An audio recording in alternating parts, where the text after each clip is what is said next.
साहब आपके पास ही आना चाहूंगी कि पाकिस्तान में जिस तरीके से हमने इस्लामाबाद में देखा कि एक मस्जिद में धमाका हो जाता है, वहां की आम जनता तक सवाल पूछ रही है कि शिया मुसलमानों को क्या टारगेट किया जा रहा है और यहाँ की हुकूमतें क्या कर रही हैं, उनको सुरक्षा क्यों मुहैया नहीं कराई जा पा रही।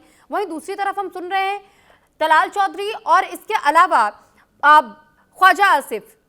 सर, दो स्टेटमेंट्स और उन दोनों स्टेटमेंट्स में भारत के सर पर ये ठीकरा फोड़ दिया जाता है कि भारत की ओर से ये हमला करवाया गया है। सर, ये किस तरीके की मानसिकता है?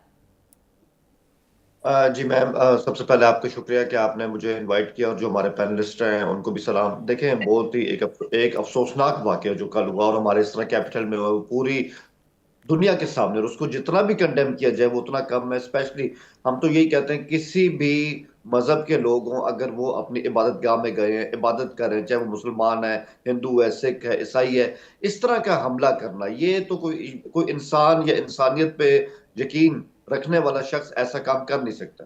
पहली बात तो ये। दूसरी बात, देखें, अभी तक इसमें इनिशियल इन्वेस्टिगेशन जो है वो इस तरह चल रही है। अगर आप ये इसमें समझें कि क्या फैसला कर लिया गया है, क्या तमाम शवाहिद ढूंढ लिए गए हैं, और उसके जी। उसके उसके बाद एक इस तरह की स्टेटमेंट आई है कि इसके पीछे कौन है, तो फिर इस तरह बात भी हो। अभी एक आप देखिएगा, आज शाम तक हो सकता है कि एक प्रेस टॉक आए और उसमें अगर सबूत जिसके भी खिलाफ है वो इस तरह सामने आएंगे। तो अभी ये सब कुछ इनिशियल इन्वेस्टिगेशन है। लेकिन एक बात सही है जो कि चौधरी साहब ने कहा है, जो आपने अभी उनका मतलब साउंड बाइट भी आपने दी, कि जी। वो सही कह रहे हैं कि ये जो हमलावर है ये अफगानिस्तान जाता रहा है, इसका नाम यासिर है, और इसने वहां पर बकायदा ट्रेनिंग ली है कि how to become a suicide bomber.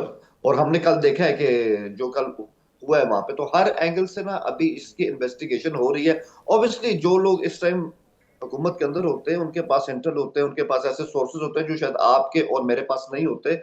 उसकी जो बेस है उस पे उन्होंने ऐसे बयान दी। लेकिन मैं अभी भी इस बात पे यकीन रखता हूँ कि कम से कम हमें आज शाम तक का इंतजार करना चाहिए, जब हुकूमत की तरफ से एक तफसीली प्रेस टॉक आई।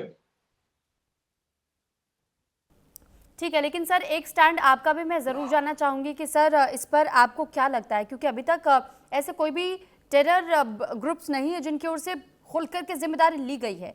किसकी ओर से यह हमला करवाया जा सकता है? कोई कोई भी ऐसे टेरर ग्रुप्स को लेकर के आपके जहन में कोई ऐसा नाम?